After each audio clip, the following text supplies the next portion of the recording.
तो हेलो दोस्तों, कैसे हो आप लोग। तो दोस्तों मैं आप सभी का स्वागत करता हूं आपके अपने प्रदीपगिरी कॉमर्स अकेडमी पे।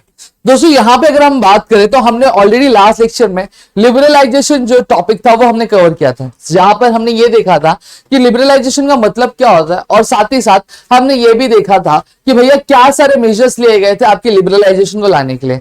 आज इस लेक्चर में हम जो है प्राइवेटाइजेशन के बारे में पढ़ने वाले। सबसे पहले सवाल जो मेरे मन में ये आता है कि प्राइवेटाइजेशन का मतलब क्या होता है। अभी पिछले लेक्चर में मैंने आपको जैसा बताया था कि भैया कि आपकी जो मेजरली जो ऑर्गेनाइजेशन से जो यूनिट्स थे manufacturing, they all were owned by the public sector, they were all considered as the public sector because most of these shares were owned by the government। ठीक है, तो उन्हें क्या बोला जाता था, उन्हें पब्लिक सेक्टर बोला जाता था। अब what does privatisation means, privatisation मतलब क्या होता है, जो पब्लिक सेक्टर में यूनिट्स थे, जो इंडस्ट्रीज थी, उसकी जो ओनरशिप है, जब वो आपकी गवर्नमेंट से किसी प्राइवेट इंडिविजुअल के पास जाती है या फिर प्राइवेट टाइज होती है, तो उसी चीज को हम लोग क्या बोलते हैं, प्राइवेटाइजेशन क्या बोलते हैं। या फिर अगर मैं बात करूं तो यहां पे in broader sense private management and control with और विदाउट चेंज, ठीक है, इन ओनरशिप ऑफ पब्लिक एंटरप्राइजेस, इसको भी प्राइवेट एंटरप्राइजेस बोला जाता है। मतलब क्या होता है, मतलब है गवर्नमेंट की चीज है, लेकिन उसमें जो मैनेजमेंट का काम है वो प्राइवेट कोई बंदा कर रहा है या फिर प्राइवेट लोग कर रहे हैं, तो वो भी क्या होता है, प्राइवेटाइजेशन। जैसे फॉर एग्जाम्पल अगर मैं बात करूं रेलवे की बात करें तो रेलवे का जो मालिक है वो कौन है, वो गवर्नमेंट ऑफ इंडिया है, करेक्ट। अब गवर्नमेंट है लेकिन उसमें बहुत सारे टेंडर दिए जाते हैं। अब वो टेंडर को चलाता कौन है, जैसे आपकी कैंटीन्स का टेंडर हो गया, प्लेटफॉर्म साफ सफाई का टेंडर हो गया, फिर उसके बाद अगर मैं बात करूं XYZ बहुत सारी चीजें होती है, टेक की चीजें हो गई, ये सारी चीजें क्या की जाती है, एक प्राइवेट ऑर्गेनाइजेशन को क्या कर दी जाती, दी जाती। अब रेलवे है किसका, आपके गवर्नमेंट का, बट उसके अंदर के जो हर एक एस्पेक्ट उसको मैनेज करने में कौन हेल्प कर रहा है, एक प्राइवेट इंडिविजुअल कर रहा है। तो इस चीज को भी हम लोग क्या बोलते हैं, आपका प्राइवेटाइजेशन बोलते हैं।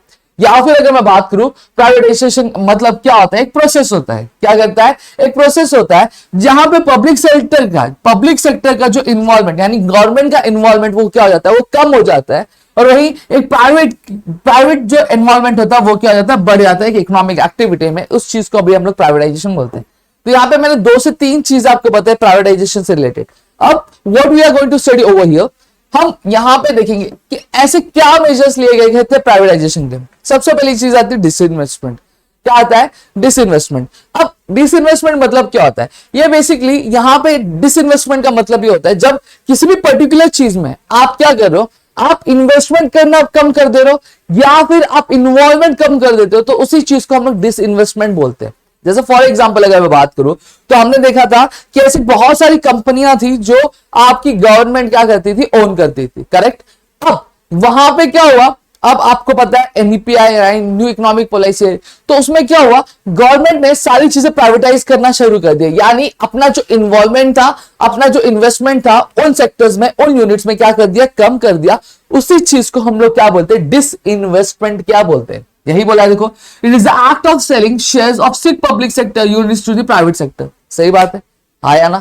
जहां पे आपके जो गवर्नमेंट है वो क्या कर रही है, किसी भी एक पर्टिकुलर ऑर्गेनाइजेशन के जो शेयर्स है यानी जो हिस्सेदारी है वो खुद से हटाकर किसी प्राइवेट को दे रही है, तो उस चीज को हम लोग ने क्या बोला, डिसइन्वेस्टमेंट क्या बोला है। जैसे disinvestment of Maruti, ITDC hotels, IPCL, VSNL, समझ में आ गया। फिर क्या आता है, डी रिजर्वेशन पॉलिसी। अब इंडस्ट्रियल पॉलिसी 1956 के तहत अगर मैं बात करूं तो मेजरली ऐसी 17 इंडस्ट्रीज थी। अब इंडस्ट्रीज क्या होता है वो भी मैं आपको बताता हूं। देखो सबसे पहली चीज अगर यहां पे मैं अगर बात करूं तो हमने क्या देखा, अब हम क्या खोलते हैं, हम एक फर्म खोलते हैं। जैसे फॉर एग्जाम्पल हमने क्या खोला, हमने एक फर्म खोला है। अब ऐसी बहुत सारी फर्म्स होंगी जो क्या करती होंगी, जो स्टील्स बनाती होंगी, ठीक है। अभी स्टील्स जब एक बंदा, जैसे मेरी फैक्ट्री है तो एक फर्म कहलाएगा, पाठक जी की एक फैमिली है तो एक फर्म है तो एक फर्म कहलाएगा, मेरे दोस्त की एक फैक्ट्री तो फर्म कहलाएगा, और मेरे पापा की एक फैक्ट्री तो फर्म कहलाएगा। सही बात है। अब ये चारों जो फैक्ट्री वो क्या प्रोड्यूस करती है, वो आपकी स्टील प्रोड्यूस करती है। क्या प्रोड्यूस करती है, आपकी स्टील प्रोड्यूस करती है, करेक्ट। अब यही जो कलेक्शन है स्टील का, प्रोडक्शन का, तो इसी चीज को हम लोग क्या इंडस्ट्रीज बोलते हैं। क्या बोलते हैं, इंडस्ट्रीज बोलते हैं। इंडस्ट्रीज मतलब क्या होता है, collection of firm, group of firm, ठीक है। तो उससे हम क्या बोलते हैं, आपका इंडस्ट्री बोलते हैं। तो ऐसे कुल 17 इंडस्ट्री पब्लिक सेक्टर ने अपने लिए रिजर्व करके रखा था, लेकिन जहां पे न्यू इकोनॉमिक पॉलिसी आई, एंट्री हुई उसकी, तब आपकी गवर्नमेंट ने क्या किया, ये जो इन्होंने आपकी सस्टेन इंडस्ट्री रिजर्व की थी उसका नंबर जो था उन्होंने कम कर दिया, सारी चीजें क्या कर दी, प्राइवेटाइज कर दी। पहले सिर्फ 3 बची हुई थी जो पब्लिक सेक्टर में थे, लेकिन आज के डेट में अगर मैं बात करूं सिर्फ 2 बचा है। एक आपका रेलवे स्टेशन है, ठीक है, रेलवे ट्रांसपोर्ट, और एक दूसरा आपका जो एटॉमिक यानी टैप्स वाली जो चीजें, Tarapur atomic power station, atomic energy वाली जो चीजें, वो समझ में आ गया, इतनी चीजें क्लियर है। अब इसी चीज को रिजर्वेशन बुलाए, इस्टेब्लिशमेंट ऑफ BIFR यानी board of industrial and financial reservation. अब कहीं ना कहीं अभी यहां पे ध्यान दो, अब ऐसी पब्लिक सेक्टर यूनिट्स जो कहीं ना कहीं खराब चल रही थी, अब गवर्नमेंट क्या कर रही थी, गवर्नमेंट उन सेक्टर्स को, उन यूनिट्स को क्या कर रही थी, शट डाउन कर रही थी। बट ऑब्वियस बात है, जब किसी भी चीज से आपको फायदा नहीं हो, आपको नुकसान होना चालू हो, उसका कुछ आउटपुट नहीं निकल रहा है, तो उसे एक ही रास्ता अच्छा खासा है कि उसे बंद कर दिया जाए। वही गवर्नमेंट ऑफ इंडिया ने भी किया। गवर्नमेंट ऑफ इंडिया ने क्या किया, आपके जो ऐसे यूनिट्स थे उनको क्या कर दिया, उनको ताला लगा दिया। अब जब ताला लगा तो उसमें कुछ एम्प्लॉयज काम कर रहे थे। अब उन एम्प्लॉयज की अगर बात करूं तो वो तो बेरोजगार हो गए, तो उन्हीं के लिए क्या आया आपका ये क्या आता है, board of industrial and financial reconstruction. अब इसके तहत क्या किया जा रहा था, अब जब ये स्टैब्लिश कब हुआ था आपके, सॉरी, ये आपके बाय द एंड ऑफ यानी ईयर 1996 तक आपके 188 केस, ऐसे 188 पब्लिक सेक्टर के जो केसेस थे वो आपके BIFR में क्या रेफर किए गए थे। क्लियर हो गया। अब सॉरी एक्चुअली मैंने उल्टा पुल्टा कर दिया, यहां पे सुनो कि सॉरी, यहां पे आपका एक्चुअली BIFR जो था वहां पे वो डिसीजन लेता था कि अगर कोई सेक्टर है तो सेक्टर अगर अच्छा नहीं काम कर रहा है तो उसके लिए क्या करना चाहिए, उसको बंद करना चाहिए या फिर उसमें कुछ चेंजेस करना चाहिए। ये चीजों के बारे में क्या आपके BIFR में बताया जाता था। और creation of national renewal board में ये चीजें क्या है।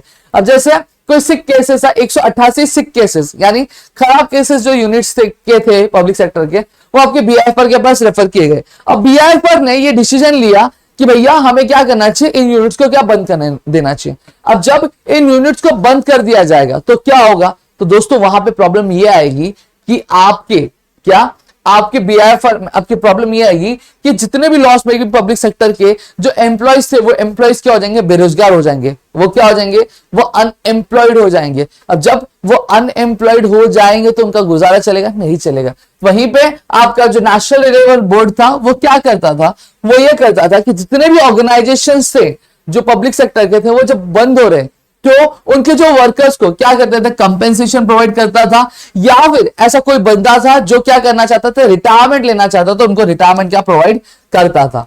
ठीक है। अब नवरत्न स्टेटस, अब ईयर 1997 से लेकर 98 तक अब ऐसे 9 पब्लिक सेक्टर थे जिन्हें गवर्नमेंट ऑफ इंडिया ने क्या किया था, आपके नवरत्न का स्टेटस क्या दिया था, उनके परफॉर्मेंस के बेसिस पे। ठीक है। उनके फुल नवरत्न को क्या दिया था, फुल फाइनेंशियल और मैनेजर ऑटोनॉमी क्या दी थी कि अपने हिसाब से काम कर सकते। उसमें क्या आता है, इंडियन ऑयल कॉर्पोरेशन आता है, oil and natural gas corporation आता है, हिंदुस्तान पेट्रोलियम गैस लिमिटेड आता है, भारत पेट्रोलियम कॉर्पोरेशन आता है, इंडियन पेट्रोकेमिकल कॉर्पोरेशन आता है, फिर विदेश संचार निगम लिमिटेड, फिर Bharat heavy electrical, steel authority of India, national thermal power corporation क्या आता है। अब प्रेजेंट में अगर मैं बात करूं तो पब्लिक सेक्टर यूनिट्स क्या आगे चलकर और भी ज्यादा क्या कैटेगराइज कर दी गई थी और भी ज्यादा ऑर्गेनाइज की गई थी। अब नवरत्न में भी मिनी नवरत्न आता है। अब जैसे मिनी रत्न कंपनी कौन सी है वो हम बात करेंगे। अब मिनी रत्न कंपनी कौन सी है, आपकी इंट्रोड्यूस कभी की थी गवर्नमेंट ऑफ इंडिया द्वारा 2002 में। अब जो मिनी रत्न वो आगे चलकर 2 कैटेगरी में डिवाइड है, एक मिनी रत्न कैटेगरी 1 और मिनी रत्न कैटेगरी 2 में।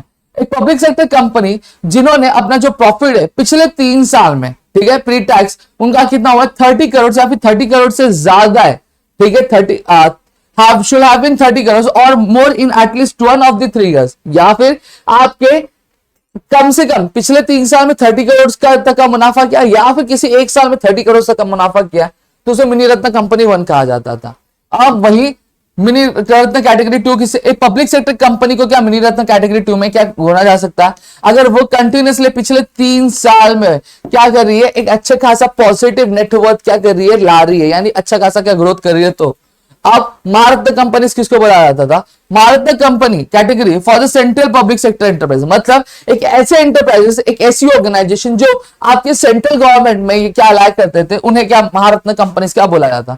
वो इंट्रोड्यूस कभी किया गया था, 2009 में किया गया था। किस ऑब्जेक्टिव के साथ, to empower mega CPSC to expand their operation and emerge as a global giant and और बिकम इंडियन मल्टीनेशनल कंपनी। और बेसिकली किया क्यों गया था, ताकि ये जो सीपीएसई ये क्या बन सके, आपका मेजर मल्टीनेशनल कंपनी का बन सके इंडिया की। ठीक है, तो यहां पे हमने प्राइवेटाइजेशन कंप्लीट किया। नेक्स्ट लेक्चर में हम ग्लोबलाइजेशन करेंगे और इस तरह से हमारा पूरा जो चैप्टर वो खत्म हो जाएगा। आई होप अब चीजें आपको समझ में आई होंगी। अगर अच्छी लगी तो प्लीज वीडियो को लाइक करिएगा, चैनल सब्सक्राइब नहीं किया तो चैनल को सब्सक्राइब करो, अपने दोस्तों के साथ शेयर करो, ताकि ऐसे और कई सारे वीडियोस हम आपके लेकर आ सके आपके अपने प्रदीप गिरी कॉमर्स अकेडमी। तो मिलेगा हमारे नेक्स्ट वीडियो में, तो तब तक के लिए घर पे रहो सुरक्षित, अपना ध्यान जरूर रखना दोस्तों।